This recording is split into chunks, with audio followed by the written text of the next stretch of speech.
Buenas tardes a todos, a todas, bienvenidos a esta nueva sesión.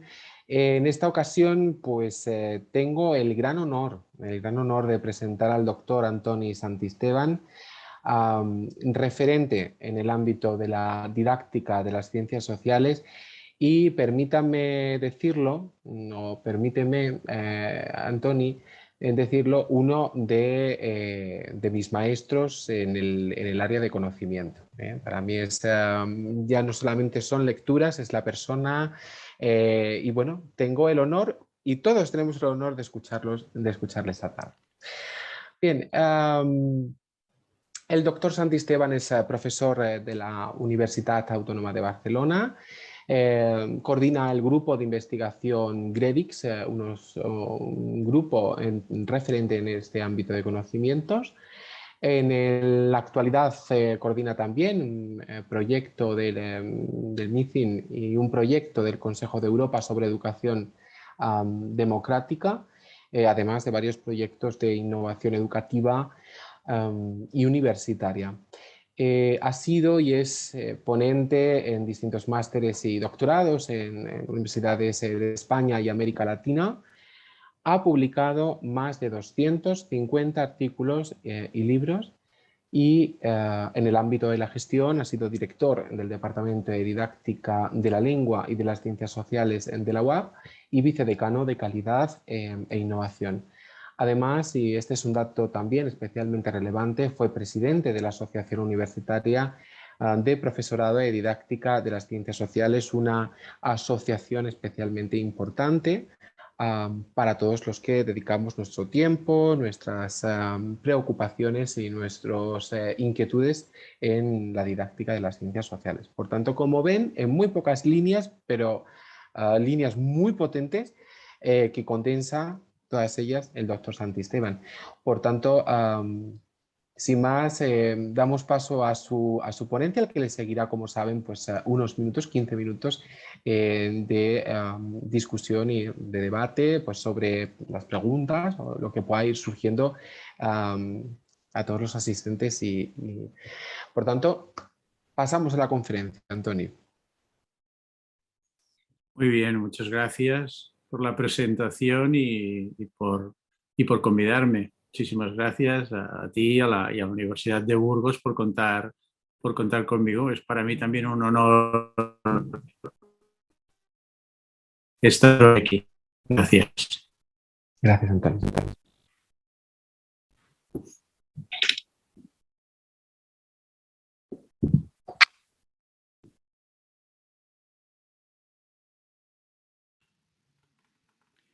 Hola, soy Antoni Santisteban de la Universidad Autónoma de Barcelona. En primer lugar, quiero agradecer a las personas que han organizado este primer simposio o primer seminario internacional por pensar que yo podía aportar alguna cosa a este debate sobre la transdisciplinariedad y la integración de conocimientos de las didácticas específicas. Una iniciativa de la Universidad de Burgos que considero fantástica y muy necesaria. No solo porque acoge a especialistas de las diversas didácticas específicas, sino, y mucho más importante, porque busca encontrar puntos en común de integración, que a fin de cuentas es lo más difícil. Voy a hacer mi presentación a partir de 7 puntos, la mayoría bastante breves. El primero justifica el título de la ponencia, el segundo da un par de pinceladas sobre la construcción científica de las didácticas, después veremos cómo ha cambiado el mundo y las didácticas. El cuarto punto trataré de la propuesta de los problemas sociales y en el quinto un par de ejemplos de este enfoque sobre cuestiones socialmente vivas. Por último, en el sexto punto veremos qué tenemos en común hasta ahora y qué podríamos hacer. Y acabaremos con otro poco de poesía. El título de mi ponencia es «A las didácticas también nos cambiaron las preguntas». ¿Por qué este título? Este título hace referencia a una famosa frase del poeta Mario Benedetti que dice así: cuando creíamos que teníamos todas las respuestas, de pronto cambiaron todas las preguntas. Esta frase puede describir muy bien la evolución y la situación de las didácticas específicas como ciencias sociales de la educación. Iremos viendo por qué es así a lo largo de la exposición. Este tipo de iniciativas, como la que hoy nos ocupa de la Universidad de Burgos, deberían ser más frecuentes. Recuerdo que en 1992 hubo unas jornadas en Barcelona a iniciativa de César Coll entre las áreas de psicología y de la educación y las diversas didácticas específicas. Algunos artículos se publicaron en Infancia y Aprendizaje, si no recuerdo mal. En 2001, en Granada, hubo también un Congreso Nacional de Didácticas Específicas con una publicación de 2 volúmenes, si no me falla la memoria. Estas iniciativas han sido muy interesantes, pero no han tenido continuidad y no siempre han contribuido a una colaboración real entre las didácticas específicas. En mi propia universidad, en la Facultad de Ciencias de la Educación, hace unos años se realizaron unas jornadas donde se expusieron las investigaciones que los distintos grupos de didácticas, de investigación, estaban llevando a cabo. Y fue sorprendente reconocer que la mayoría no sabíamos qué estaban haciendo otros grupos de investigación de la propia facultad, pero de otras áreas de didácticas. A partir de esas jornadas han habido algunas colaboraciones dentro de la facultad entre las didácticas. Otro paso muy importante en mi universidad fue unir los diferentes másteres de investigación que teníamos en un solo máster de facultad. Y el mismo proceso hicimos luego con el doctorado. Esto nos ha permitido colaborar entre áreas e incluso realizar algunas investigaciones juntos, pero tenemos que reconocer que nos queda mucho camino por recorrer y mucho por hacer. También quiero destacar que personalmente trabajé varios años con mis compañeras de la Universidad Autónoma de Barcelona, Rosa María Pujol y Neus Sant Martí, en la formación del profesorado de los servicios educativos de los campos de aprendizaje de Cataluña. Construimos un modelo de estudio del medio que intentaba integrar los diferentes modelos que habíamos propuesto desde nuestras didácticas. Un modelo que integraba lo micro y lo macro, diferentes escalas territoriales, el cambio y la continuidad, las emociones y la racionalidad, etcétera, entre otras cuestiones. Conceptualizaciones que venían de las propuestas que habíamos hecho cada uno desde su didáctica específica. Un modelo conceptual que podía ser aplicado a las diferentes temáticas de estudio que se realizaban en los campos de aprendizaje cuando los visitaban en las escuelas. La experiencia fue fantástica, uniendo nuestros discursos para hacer una propuesta de estudio del medio integrada. Pero también fue una labor difícil que nos demostró que era necesario mucho más debate y más propuestas como la que nosotros construimos en ese momento desde la didáctica de las ciencias sociales y de las ciencias experimentales. Mi área es la didáctica de las ciencias sociales, pero intentaré en esta ponencia aportar algunas ideas y algunas experiencias a las posibilidades de un currículum integrado.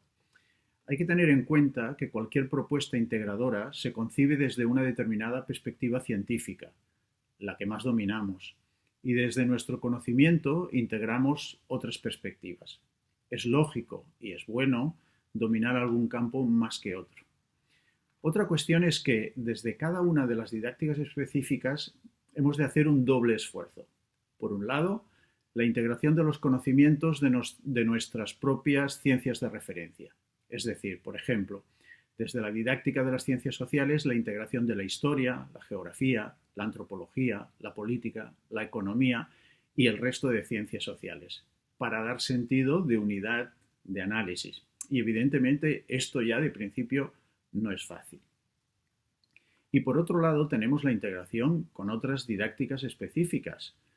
Muchas veces la mayor dificultad no la encontramos en la colaboración con otras didácticas, sino en las propias resistencias entre las ciencias que han de enseñarse dentro del propio campo. Por este motivo, no tiene sentido hablar de transdisciplinariedad o de integración curricular si no somos capaces antes de hacerlo entre nuestros propios campos. Bien, ahora vamos a dar 2 pinceladas sobre la vida de las didácticas, sin pretender explicar ninguna historia, solo algún proceso ligado a la temática que nos ocupa. Las didácticas específicas hemos vivido un proceso de construcción científica en los últimos 30 o 40 años, en el cual hemos pasado de ser consideradas una metodología a disponer de una comunidad científica consolidada, con investigación y transferencia reconocida, con marcos conceptuales y metodológicos propios o compartidos, pero con preguntas específicas de investigación. ¿Cómo leen el mundo los niños y las niñas? ¿Cómo interpretan los procesos físicos, naturales o sociales? ¿Cómo argumentan los y las jóvenes la solución de problemas matemáticos o históricos? ¿Qué discursos se dan en el aula? ¿Cómo enseñamos a solucionar problemas? Estas preguntas cambian con el tiempo para adaptarse a las necesidades sociales de cada momento. Las didácticas hemos ido adaptando nuestras preguntas a los cambios sociales y científicos. En algunos momentos pensamos que teníamos todas las respuestas. Gran error. Por ejemplo, cuando abrazamos el constructivismo, que dio lugar a trabajos que aportaron muchos conocimientos a las didácticas. En ese contexto, investigamos de manera exhaustiva las ideas previas del alumnado, comprobando siempre que estas ideas eran equivocadas. La mayoría de veces, nuestras investigaciones se centraban en explicar lo que el alumnado no sabía, pero muy pocas veces identificaban lo que necesitaba para aprender.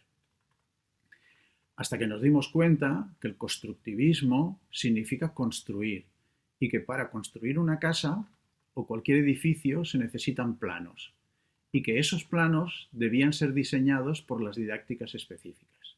Y así reconstruimos nuestra mirada y nuestros objetivos. Y también revisamos nuestras relaciones con la psicología, que nos había dado estas claves sobre los marcos constructivistas. Luego llegaron las competencias, que parecía un marco ideal para la integración de conocimientos. Al menos esa era la intención, pero cada campo buscó apropiarse de una parcela y en realidad hasta ahora no se ha dado un auténtico proceso de integración. Entre otras cosas, porque es muy difícil definir las competencias, por su propia naturaleza y por su gran complejidad. Al estar formadas porque están formadas por múltiples elementos, como conceptos, datos, actitudes, habilidades, estrategias y otros, de manera que ha habido una cierta confusión en la propia investigación y en la aplicación de programas por competencias. Las competencias, eso sí, han servido para plantear un debate muy interesante, por ejemplo, para plantearnos cómo hacer que los aprendizajes sean más funcionales y más útiles a las personas, para su crecimiento intelectual y personal. Pero sobre todo hemos aprendido que para el desarrollo de las competencias es imprescindible que las personas se enfrenten a retos o a problemas y que solo cuando las personas intentan comprender y solucionar estos problemas desarrollan competencias disciplinares o transdisciplinares. Bien, y en este proceso de construcción y de reconstrucción científica de las didácticas, que es expuesto de manera muy sintética, tan solo algunas cuestiones. Bien, mientras tanto el mundo ha cambiado mucho y se ha vuelto más globalizado, más digital, más interdependiente y a la vez más complejo. De tal forma que también han cambiado las preguntas que nos hacemos para decidir qué y cómo enseñar. Pongamos un ejemplo. Hoy día ya no preguntamos a las ciencias de referencia qué tenemos que enseñar a los niños y niñas de educación infantil o de primaria o de secundaria, sino que a cada una de las disciplinas científicas, con presencia en la escuela, les preguntamos ¿qué pueden aportar a la formación de las personas o qué pueden aportar a la solución de sus problemas? El enfoque es totalmente diferente. Por otro lado, en el cómo enseñamos ha habido una revolución. A partir de la reivindicación de la comunidad educativa de un cambio en las escuelas, reclamando un tipo de enseñanza más de acorde con el mundo actual, Así se ha reivindicado con fuerza la enseñanza por proyectos o a partir de problemas, etc. Y hemos visto la necesidad de la interdisciplinariedad que nos permite enfrentarnos a esos retos o problemas. Y es importante que desde las aulas universitarias no quedemos al margen de estos cambios y seamos capaces de plantear cambios también en nuestras metodologías. Recordemos que los maestros y maestras enseñan como han sido enseñados y no como les han dicho que deben enseñar. Desde la didáctica de las ciencias sociales, que es mi área, y en concreto desde mi grupo de investigación GREDIX, proponemos un currículum integrado a partir del trabajo con problemas sociales relevantes, temas controvertidos o cuestiones socialmente vivas. Y este currículum lo defendemos para la escuela, pero también, de manera muy importante, dentro de la formación del profesorado. Vamos a repasar un poco estos conceptos que digo, sobre este concepto general de los problemas sociales. ¿Cuál es el origen del trabajo con problemas sociales? El trabajo a partir de problemas sociales tiene su origen en las propuestas de Dewey, en la primera mitad del siglo XX.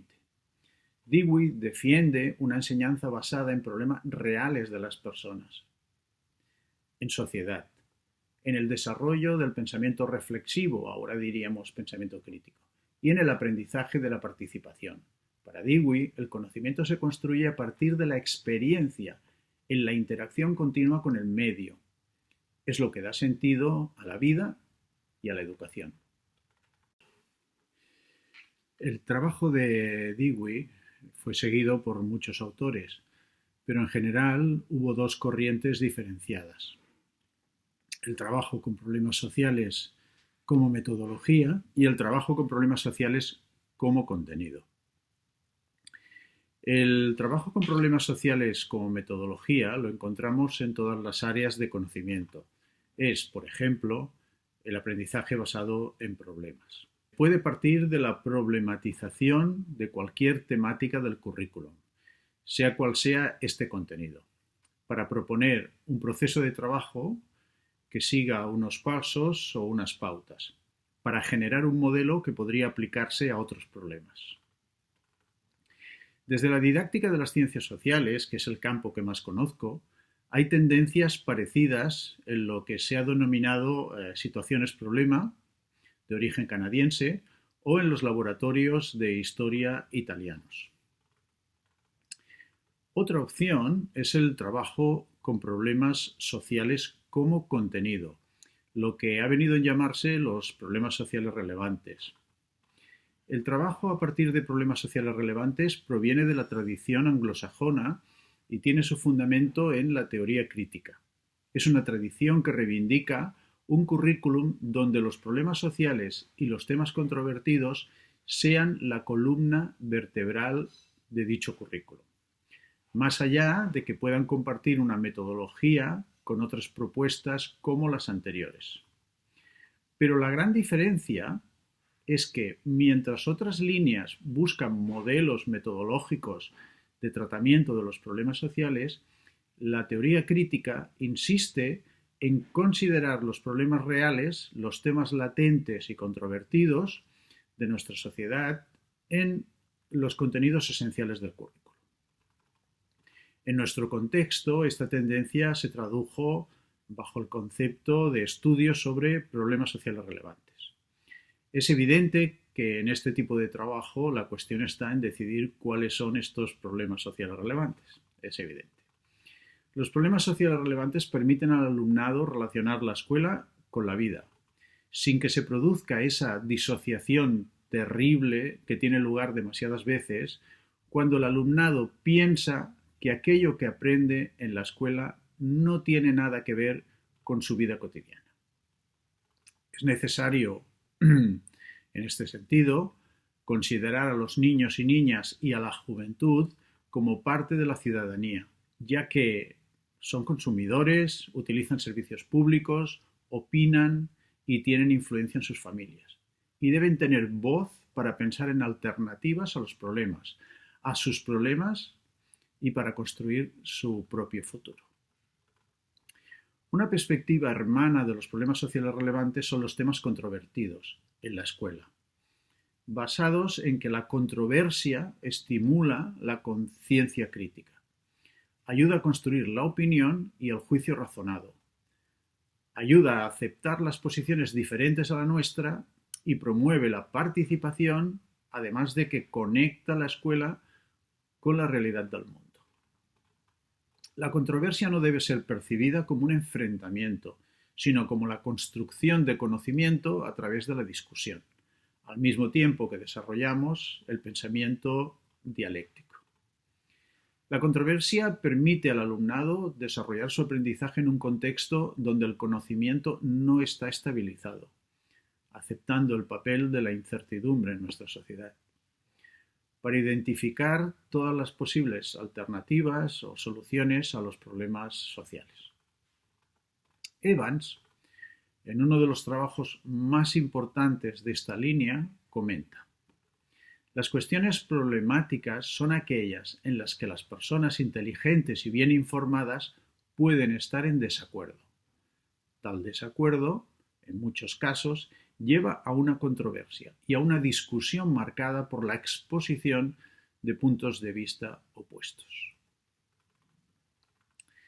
Muy cercana a los problemas sociales relevantes y a los temas controvertidos de la tradición anglosajona, en los años 90 aparecen las cuestiones socialmente vivas, que aparecen en el contexto francófono o en el mundo francófono a partir del trabajo de Chevelard, que propone transformar la escuela en un lugar donde se responda a preguntas vivas, para recuperar un currículum que Chevelard considera moribundo. El concepto de cuestiones socialmente vivas lo propone Alpe y sobre todo Legardez, que es un economista francés preocupado por estas cuestiones. Y estos autores consideran como cuestiones socialmente vivas aquellas que están vivas en la sociedad, vivas en la ciencia de referencia y vivas en la enseñanza. Veamos en el siguiente esquema cómo se representa la transdisciplinariedad para solucionar problemas científicos. Se propone el desarrollo de una racionalidad crítica, formar una ciudadanía no solo científica, sino también política, educar en valores y, sobre todo, una integración de las ciencias experimentales y las ciencias sociales. En uno de los primeros temas calificados como cuestión socialmente viva fue el desarrollo sostenible, porque claramente se vio que permite la práctica de la discusión y promueve la búsqueda colectiva de soluciones al problema. Pero otras cuestiones pueden ser relativas a cualquiera de los principales problemas contemporáneos que tenemos y que también son considerados cuestiones socialmente vivas. Hemos de decir que la mayoría de autores consideran que las cuestiones socialmente vivas son a la vez problemas sociales relevantes y temas controvertidos, sin que haya una diferencia esencial entre estos términos, más allá de nacer en contextos diferentes. Los métodos más adecuados de esta tendencia de los problemas sociales como conocimiento, como contenido, son el debate y la argumentación. Dar el protagonismo al alumnado, aunque el profesorado tiene un papel muy importante como guía, y un aspecto esencial es la formación del pensamiento crítico y creativo, es decir, la valoración de los problemas y la búsqueda de alternativas o soluciones. Evidentemente, las cuestiones socialmente vivas son cuestiones transdisciplinares en el currículo, aunque pueden tener un origen disciplinar o nacer de la reflexión de un área de conocimiento. En todo caso, nos permiten centrarnos en los problemas y no en las disciplinas, lo que facilita el uso de metodologías más innovadoras en la clase.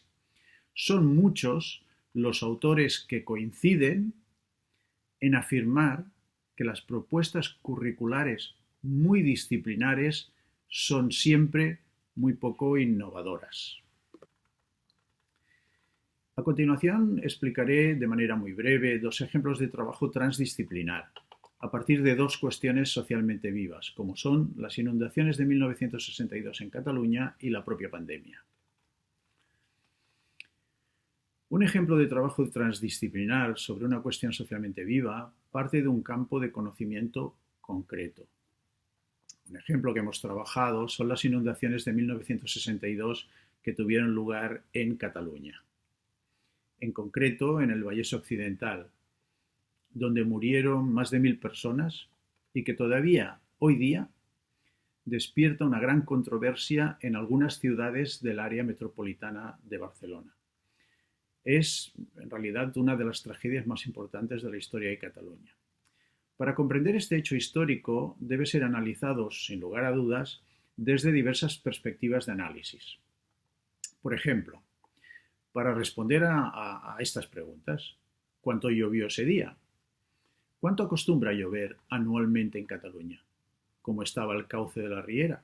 ¿Por qué las rieras van vacías la mayor parte del año en esa zona? ¿Por qué este tipo de rieras causan inundaciones? Estas preguntas están relacionadas con el estudio del terreno, de las lluvias, de la climatología, de las estadísticas y de datos matemáticos. Pero ¿son suficientes estas preguntas? Todas estas preguntas son imprescindibles para comprender lo que sucedió esa noche, el 25 de septiembre de 1962, evidentemente. Pero, ¿de qué nos estamos olvidando? Nos estamos olvidando de las personas. Entonces, pensando en las personas, pensamos otras preguntas. ¿Cuáles son las otras preguntas también importantes? Por ejemplo, ¿estaba canalizada la riera? ¿Alguien se preocupó? ¿Por qué se construyeron casas en el lecho de la riera? ¿Quién autorizó esa venta? ¿Quién se benefició? ¿Había habido antecedentes de inundaciones? ¿Hubiera sido tan trágico si no hubiera sucedido por la noche? ¿Cómo lo vivieron las personas más afectadas? ¿Hay testimonios? Claro que hay testimonios.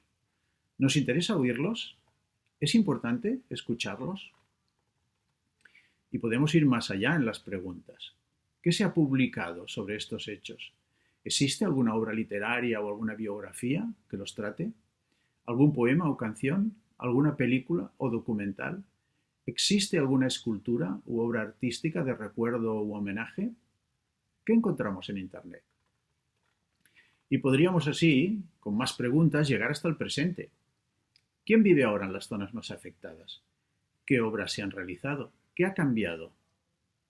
¿Podría volver a pasar? ¿Por qué es una temática controvertida en algunas ciudades? Porque hay personas que no quieren tratar este tema. ¿Es justo? ¿Qué podemos hacer? Bueno, esto es una manera de relacionar el pasado, el presente y el futuro desde diferentes perspectivas. Para dar respuesta a estas preguntas o estos problemas planteados, necesitamos una mirada transdisciplinar.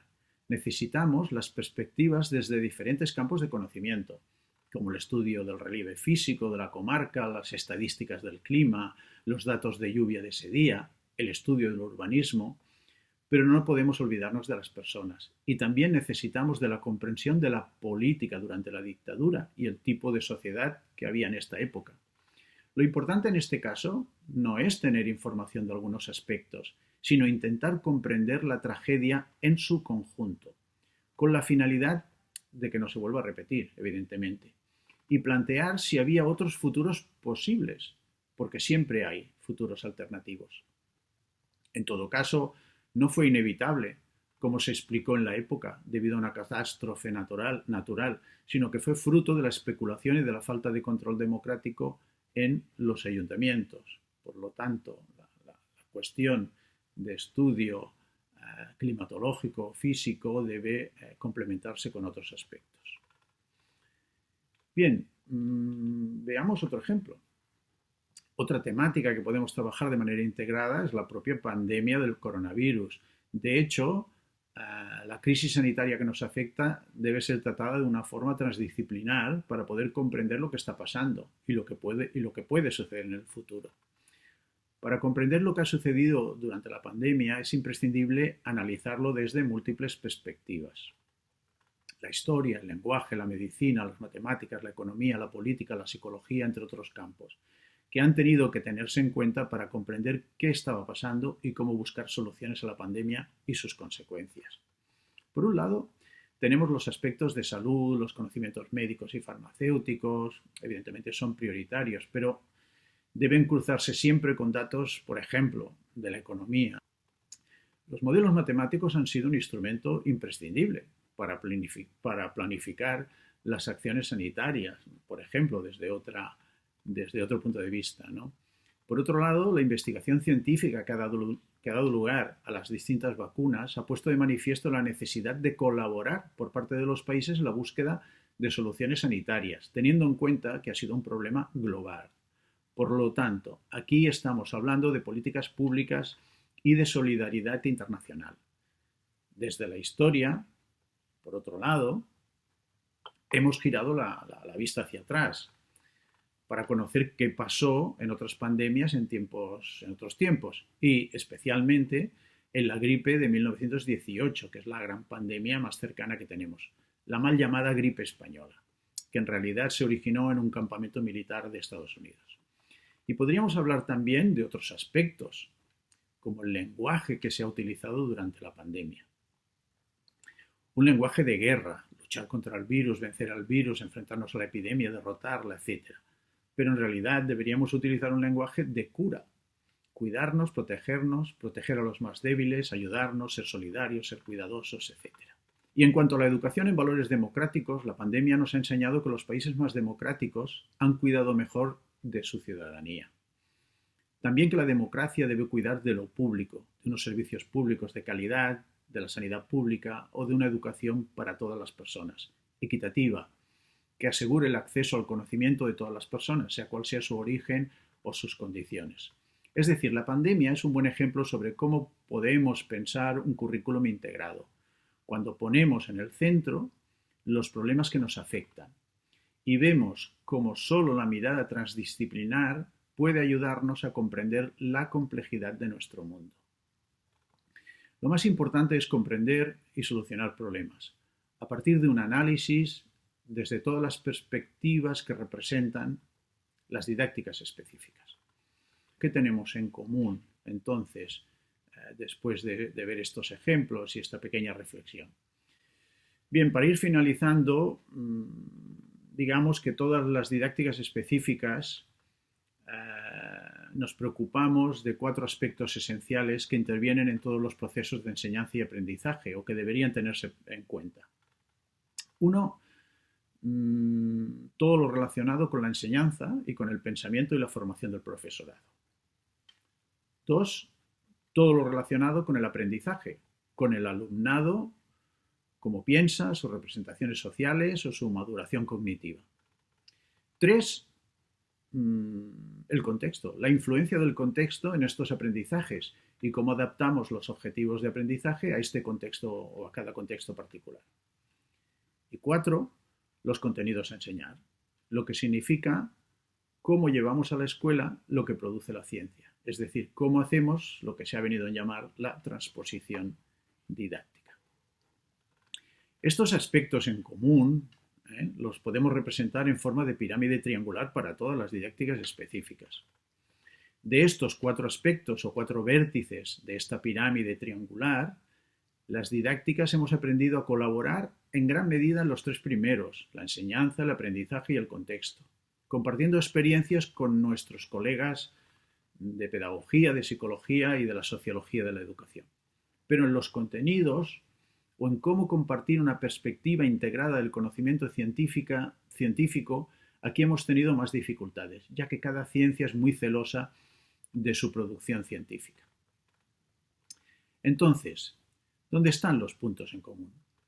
Pienso que la respuesta está en ayudar juntos a solucionar los problemas del mundo, los problemas sociales relevantes o las cuestiones socialmente vivas.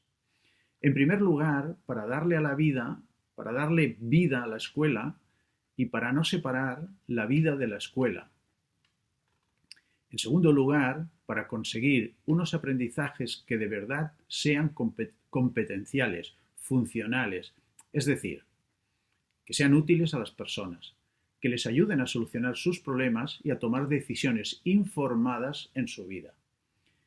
Este, además, es el camino adecuado para interesar a los niños y a las niñas y a la juventud en la ciencia, ya que la ciencia sirve en definitiva, y como gran objetivo para solucionar los problemas de las personas. Para conseguir todo esto, todos los y las didactas hemos de plantearnos tres grandes preguntas.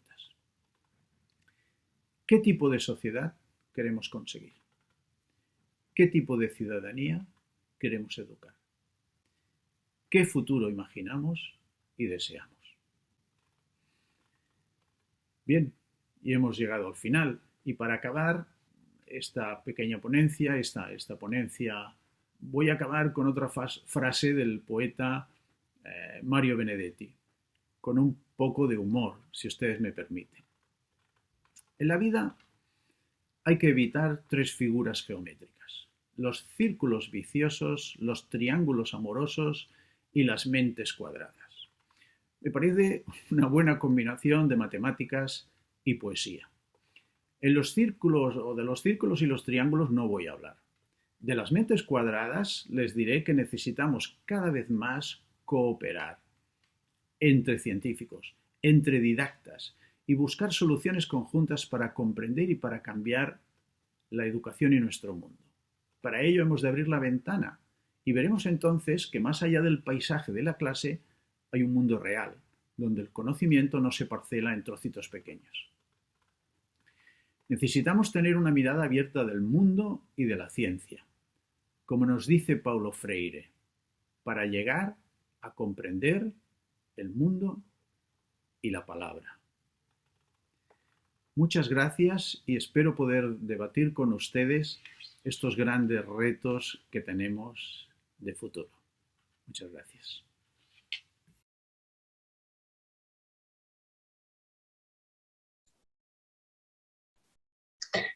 Muchísimas gracias, Antoni, por esta, bueno, en tu línea, maravillosa, estupenda ponencia.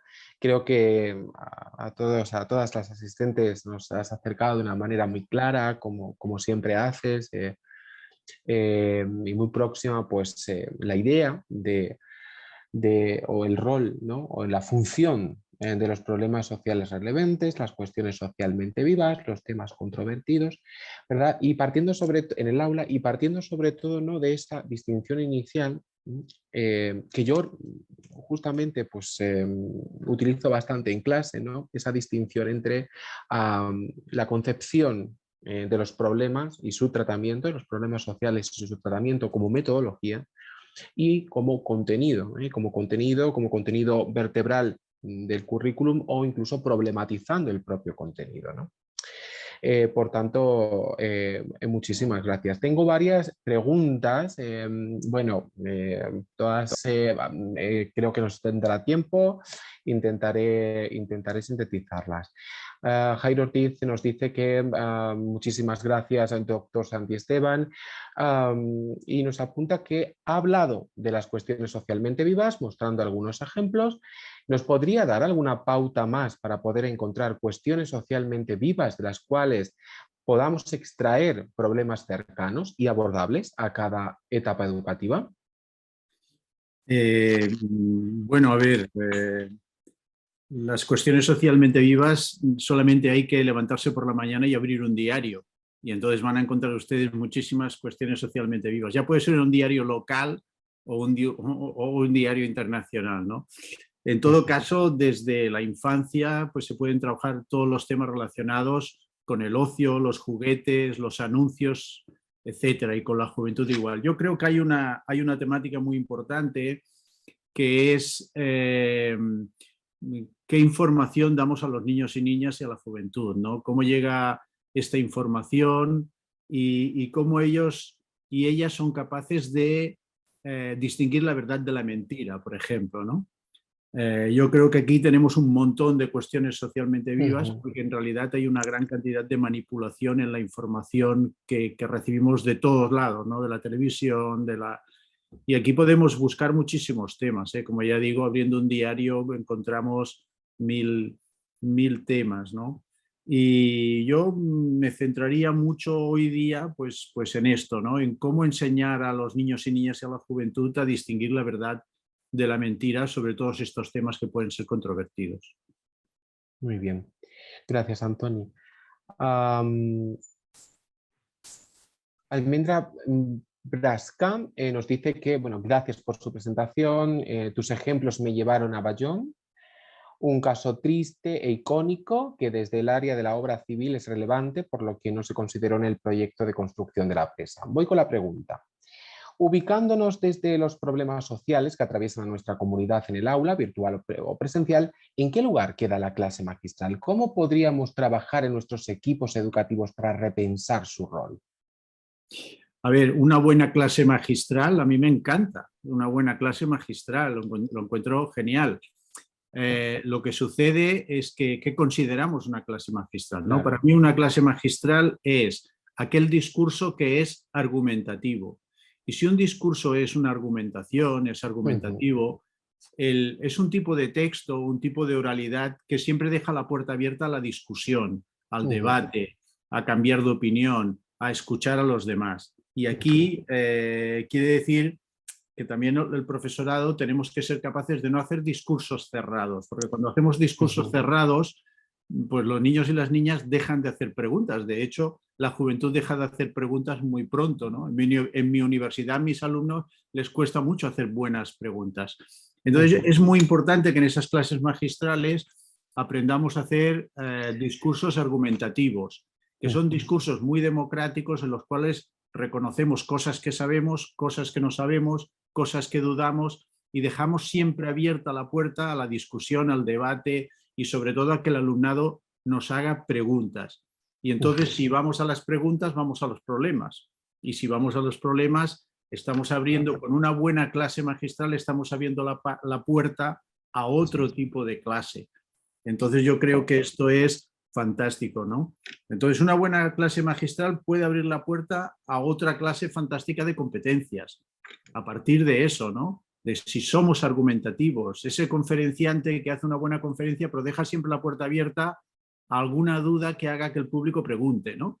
Esa es nuestra labor como profesores. Si llegamos a hacer eso, pues la clase, esa clase magistral debe llevar forzosamente a preguntas de los alumnos, planteamiento de problemas y a otro tipo de trabajo, ¿no? Que es lo interesante, y a un trabajo más competencial. Muy bien. Gracias, Antoni. Isabel Marianos Cruz nos dice que muchas gracias por la charla, ha sido muy interesante.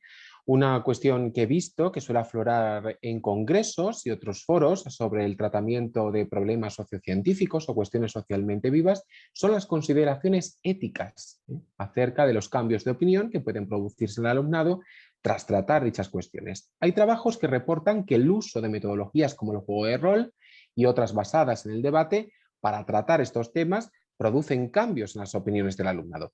Querría saber su opinión sobre esta cuestión, si considera que es un aspecto problemático o no.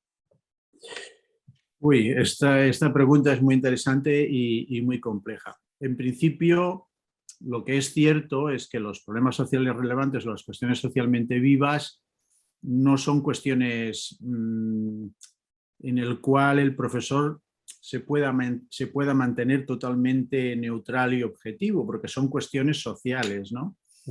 Entonces son cuestiones que ya tienen una carga de valores muy importantes, porque claro, si yo hablo de la pandemia, estoy hablando de determinados valores, ¿no? Y si estoy hablando, como ponía el ejemplo de estas riadas de 1962 en Cataluña, pues es algo que afectó a muchas personas y que ya también es una carga de valores.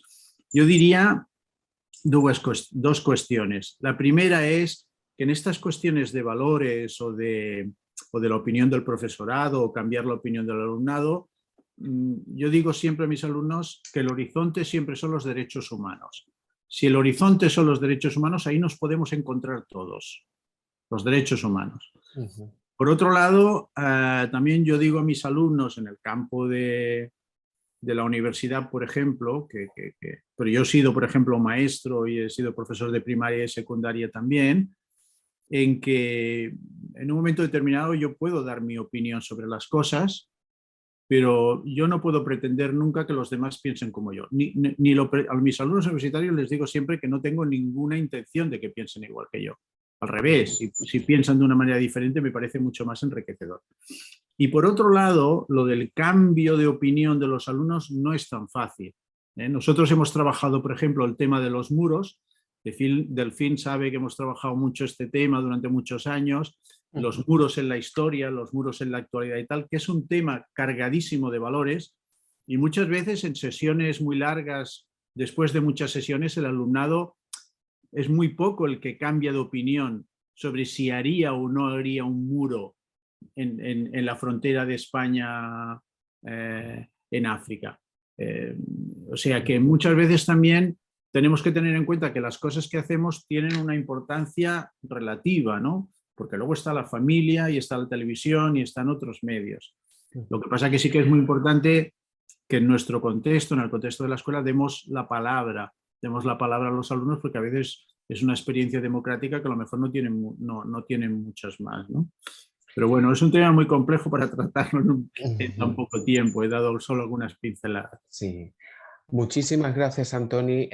Tenemos más preguntas, algunas, todas, ¿no? Pero las que quedaban tenían además un jugo muy, muy, muy interesante de Irene Arriasec, por ejemplo, Arantxa Rico. Lo siento, tenemos que continuar. Ya nos da para una nueva respuesta del doctor Santisteban, pero bueno, yo creo que ya la semilla está ahí, así que a partir de ahí, pues leer sus trabajos y bueno, aprender de él, ¿no? Que es lo que yo y algunos como yo pues hemos venido haciendo en los últimos años, ya muchos años. Bueno, muchísimas gracias, Antoni. Continuamos. Muchísimas gracias a vosotros por esta oportunidad y felicidades por este seminario que lo encuentro fantástico. Gracias. Muchísimas gracias, de verdad. Muchísimas gracias. Hasta siempre.